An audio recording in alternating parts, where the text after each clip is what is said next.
অৰুণোদয় আঁচনিক লৈ মুখ্যমন্ত্ৰী হিমন্ত বিশ্ব শৰ্মাই এবাৰ বৃহৎ ঘোষণা কৰিছে 15 ডিসেম্বৰৰ পৰা 28 ডিসেম্বৰৰ ভিতৰত কেইটামান গুৰুত্বপূৰ্ণ কাম কৰিব লাগিব যিসকলে অৰুণোদয় আঁচনিৰ ধন লাভ কৰা নাই সেইসকলে এইকেইটা কাম কৰিলে অৰুণোদয় আঁচনিৰ ধন লাভ কৰিব আমি আপোনালোকক সবিস্তাৰে জনাম কি কাম কৰিব লাগিব অৰুণোদয় আঁচনিৰ হিতাধিকাৰীয়ে অৰুণোদয় আঁচনিক লৈ মুখ্যমন্ত্ৰী হিমন্ত বিশ্ব শৰ্মাৰ বৃহৎ ঘোষণা আৰু এই কাম নকৰিলে বঞ্চিত হ'ব অৰুণোদয় আঁচনি লাভৰ পৰা যিসকলে এতিয়াও অৰুণোদয় আঁচনি লাভ কৰা নাই তেওঁলোকৰ বাবে ডাঙৰ খবৰ অৰুণোদয় নোপোৱাসকলৰ বাবে চৰকাৰে আনিছে সোণালী সুযোগ আপুনিও যদি অৰুণোদয় লাভ কৰা নাই তেতিয়াহ'লে এই সোণালী সুযোগ আপুনি নেহেৰুৱাব পূৰ্বৰে পৰা অৰুণোদয়ৰ ধন নোপোৱাসকলকো নিয়ম বান্ধি দিলে চৰকাৰে 15 পৰা 28 ডিসেম্বৰলৈকে অনুষ্ঠিত হ'ব গাঁও সভা আৰু গাঁও সভাত নতুনকৈ নিৰ্বাচন কৰা হ'ব অৰুণোদয় আঁচনিৰ হিতাধিকাৰী গাঁও সভা পতা হ'ব আৰু 15 পৰা 28 ডিসেম্বৰত অনুষ্ঠিত গাঁও সভাতে নিৰ্বাচন কৰা হ'ব অৰুণোদয় আঁচনিৰ হিতাধিকাৰী আৰু গাঁও সভাত গৈ অৰুণোদয় লাভৰ বাবে দিব লাগিব নাম দিয়াৰ পিছতে হিতাধিকাৰী বাছনি কৰিব চৰকাৰে আৰু অৰুণোদয় পাই থকা মহিলায়ো পুনৰ অন্তৰ্ভুক্ত কৰিব লাগিব নাম পূৰ্বতে যিসকলে অৰুণোদয় পাই আছিল তেওঁলোকেও গাঁও সভাত গৈ নিজৰ নাম অন্তৰ্ভুক্ত কৰিব লাগিব গাঁও সভাত নাম অন্তৰ্ভুক্ত নকৰিলে বঞ্চিত হ'ব অৰুণোদয় লাভৰ পৰা মুখ্যমন্ত্ৰী হিমন্ত বিশ্ব শৰ্মাৰ বৃহৎ ঘোষণা অৰুণোদয় আঁচনিক লৈ অৰুণোদয় আঁচনিৰ হিতাধিকাৰীসকলে অৰুণোদয় আঁচনিৰ ধন লাভ কৰিবলৈ 15 পৰা 28 ডিসেম্বৰলৈকে অনুষ্ঠিত হোৱা গাঁও সভাত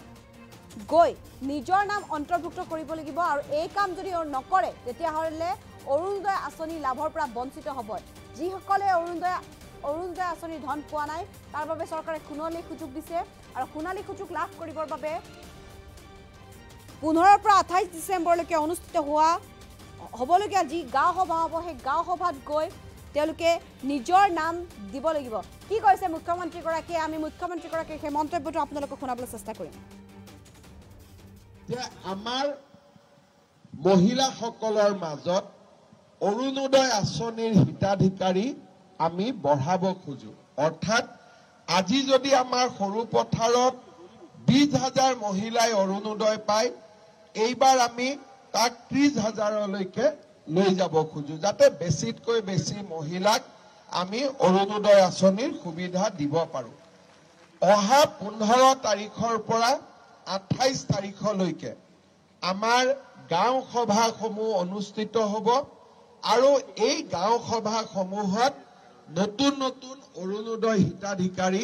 আমি নিৰ্বাচন কৰিম এইবাৰ আমি হিতাধিকাৰী নিৰ্বাচন কৰোঁতে সমষ্টিটোত যিমানটা পুলিং বুথ আছে সেই পুলিং বুথ অনুসৰি হিতাধিকাৰীসমূহ আমি বিতৰণ কৰি দিছো মই আই মাতৃসকলক অনুৰোধ কৰিম যে আপোনালোকে যাতে সকলোৱে 15 তাৰিখৰ পৰা 28 তাৰিখলৈকে হ'বলগীয়া এই অৰুণোদয় হিতাধিকাৰী বাছনিৰ সভাত নিজৰ নাম আৰু উপস্থিত থাকে কাৰণ এইবাৰ যদি নাম বাদ পৰি যায় বিধানসভা নিৰ্বাচনলৈকে দ্বিতীয়বাৰ নাম সোমাবৰ কাৰণে মোৰো দিগদাৰি হ'ব যিহেতু আজি মই সৰু পথাৰত আহিছো 15 তাৰিখটো নিচে ওচৰত সেই কাৰণে এই বিষয়টো মই উল্লেখ কৰিলো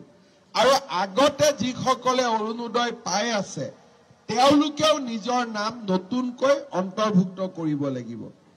আগত যিসকলে পাই আছে তেওঁলোকেও যদি গাঁও সভাত এইবাৰ নিজৰ নামটো লিখাই নলয় তেতিয়াহ'লে তেওঁলোকে অৰুণোদয় নাপাব নতুনকৈ নিৰ্বাচিত হোৱা সকলেহে অৰুণোদয় পাব সেইকাৰণে আগতে যিসকলে অৰুণোদয় পাই আছে তেওঁলোকেও যাতে অৰুণোদয় হিতাধিকাৰী সভাৰ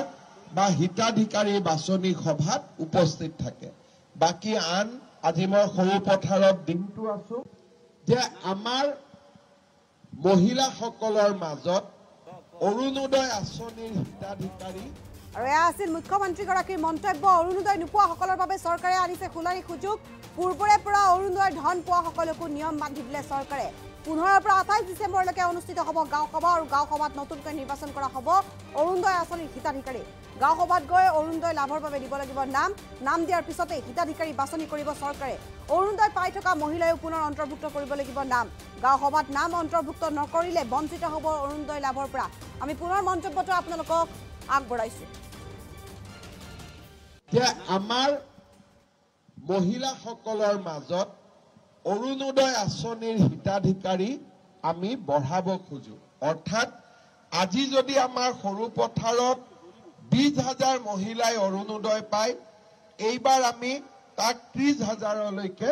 লৈ যাব খোজো যাতে বেছিতকৈ বেছি মহিলাক আমি অৰুণোদয় আঁচনিৰ সুবিধা দিব পাৰো অহা 15 তাৰিখৰ পৰা 28 তাৰিখলৈকে আমাৰ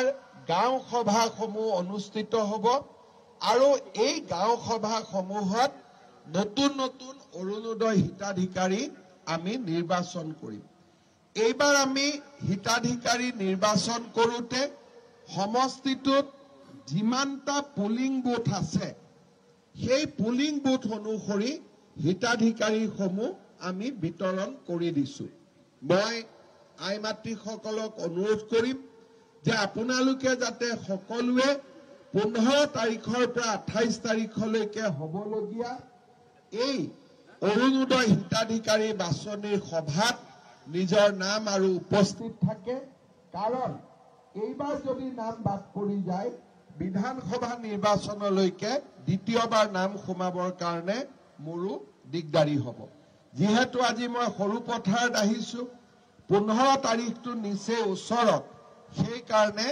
এই বিষয়টো মই উল্লেখ কৰিলো আৰু আগতে যিসকলে অৰুণোদয় পাই আছে তেওঁলোকেও নিজৰ নাম নতুনকৈ অন্তৰ্ভুক্ত কৰিব লাগিব আগত যিসকলে পাই আছে তেওঁলোকেও যদি গাঁও সভাত এইবাৰ নিজৰ নামটো লিখাই নলয় তেতিয়াহ'লে তেওঁলোকে অৰুণোদয় নাপাব